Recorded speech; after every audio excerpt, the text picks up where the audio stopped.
চাৰিগৰাকীক reserve close কৰাটো কোনো কাৰণে শাস্তি নহয়। শাস্তি হ'ব লাগিব লীনা দলেৰ ওপৰত। লীনা দলে কেনেকৈ নিৰ্দোষী হৈ বাচি আছে, লীনা দলেৰ ওপৰত যেতিয়ালৈকে শাস্তি নহয় তেতিয়ালৈকে আমি ক্ষান্ত নহওঁ। লীনা দলে যদি জোনমণি ৰাভাক মাতি পঠিয়াইছিল সন্ধিয়া, তাৰপিছত জোনমণি ৰাভা ক'লৈ গ'ল এই কথাৰ উত্তৰ লীনা দলে দিব লাগিব। এই মৃত্যুটো সহজ মৃত্যু নহয়, এই মৃত্যুটো এটা অসহজ মৃত্যু আৰু এই অসহজ মৃত্যুৰ CBI তদন্ত আৰম্ভণিতে দিব লগা আছিল। আৰু আমাৰ এতিয়া সন্দেহ হৈছে এই তদন্তটোৰ জৰিয়তে ইতিমধ্যে প্ৰমাণ কিছু নষ্ট কৰা হৈছে আৰু এই প্ৰমাণবিলাক নষ্ট কৰিছে CIDয়ে। আৰু এই প্ৰমাণ যদি নষ্ট হোৱা নাই তেতিয়াহ'লে এই CID ইনকুৱাৰীটো কিয় আগতে দিয়া হোৱা নাছিল? এই প্ৰশ্নটো শাস্তি হ'বই নোৱাৰে। যদি শাস্তি দিয়ে SP লীনা দলেৰ ওপৰত শাস্তি হ'ব লাগিব। এগৰাকী SPৰ অজ্ঞাতে এগৰাকী SI কেনেকৈ মৃত্যু হ'ব পাৰে? SI গৰাকীৰ মৃত্যুত এটা যথেষ্ট ৰহস্য আছে। এই ৰহস্য ফাদিল নোহোৱালৈকে আমি ক্ষান্ত নহওঁ, কাৰণ জোনমণি ৰাভা এগৰাকী খিলঞ্জীয়া ছোৱালী এগৰাকী যদি গৃহ বিভাগৰ হাতত নিৰাপত্তা নাই তেতিয়াহ'লে অসমৰ আন আন জনগোষ্ঠীৰ যিবিলাক খিলঞ্জীয়া ল'ৰা ছোৱালী আছে এইসকলৰ নিৰাপত্তা কেনেকৈ সুনিশ্চিত হ'ব?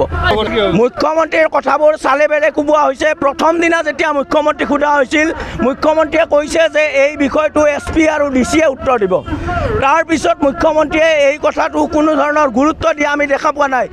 য'ত SP গৰাকী নিজেই জড়িত বুলি আঙুলি উঠিছে, অসমৰ চৌদিশে প্ৰতিবাদ হৈছে যে লীনা দলে জড়িত আছে। সেই ইনকুৱাৰী এটা আকৌ মুখ্যমন্ত্ৰীয়ে তেওঁৰ ওপৰতে দায়িত্ব দি তেওঁ দায়িত্ব সাৰিব খুজিছে। এতিয়া চাৰিগৰাকীক ৰিজাৰ্ভ ক্লজ কৰা হৈছে। চাৰিগৰাকীক ৰিজাৰ্ভ ক্লজ কৰাটো কোনো কাৰণে শাস্তি নহয়। শাস্তি হ'ব লাগিব লীনা দলেৰ ওপৰত। লীনা দলে কেনেকৈ নিৰ্দোষী হৈ বাচি আছে, লীনা দলেৰ ওপৰত যেতিয়ালৈকে শাস্তি নহয় তেতিয়ালৈকে আমি ক্ষান্ত নহওঁ। গাফিলতি, গৃহ বিভাগৰ চূড়ান্ত ব্যৰ্থতা আৰু এই ব্যৰ্থতাই অসমৰ ৰাইজৰ নিৰাপত্তাৰ প্ৰতি ভাবুকি আনিছে। যি গৃহ বিভাগৰ খুদ SI এজনৰ যদি নিৰাপত্তা নাই, তাত অসমৰ ৰাইজৰ কেনেকুৱা ধৰণৰ নিৰাপত্তা থাকিব? আজি যিগৰাকী SP, এই SP গৰাকীৰ ওপৰত কোনো ধৰণৰ ব্যৱস্থা এতিয়ালৈকে গ্ৰহণ কৰা নাই।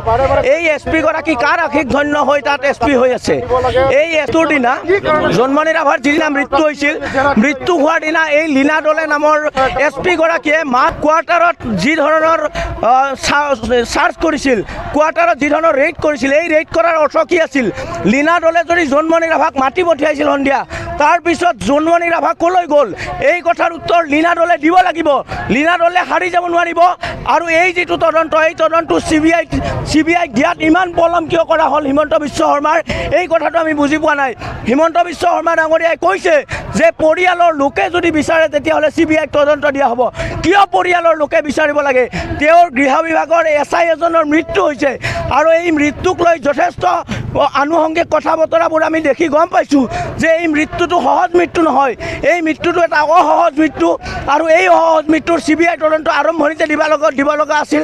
আৰু আমাৰ এতিয়া সন্দেহ হৈছে এই তদন্তটোৰ জৰিয়তে ইতিমধ্যে প্ৰমাণ কিছু নষ্ট কৰা হৈছে আৰু এই প্ৰমাণবিলাক নষ্ট কৰিছে CIDয়ে। আৰু এই প্ৰমাণ যদি নষ্ট হোৱা নাই তেতিয়াহ'লে এই CID ইনকুৱাৰীটো কিয় আগতে দিয়া হোৱা নাছিল? এইটো আমাৰ হিমন্ত বিশ্ব শৰ্মা ডাঙৰীয়াৰ প্ৰশ্ন। জোনমণি ৰাভাই ন্যায় পাব লাগিব। এগৰাকী খিলঞ্জীয়া ছোৱালীয়ে এনেধৰণৰ অপমৃত্যুক আমি কেতিয়াও সহ্য নকৰোঁ। এয়া আমি তামোলপুৰৰ পৰা স্পষ্টকৈ আহ্বান জনাইছোঁ। এই আন্দোলন অতি তীব্ৰতৰ হ'ব, এই আন্দোলন অতি ভয়ংকৰ হ'ব।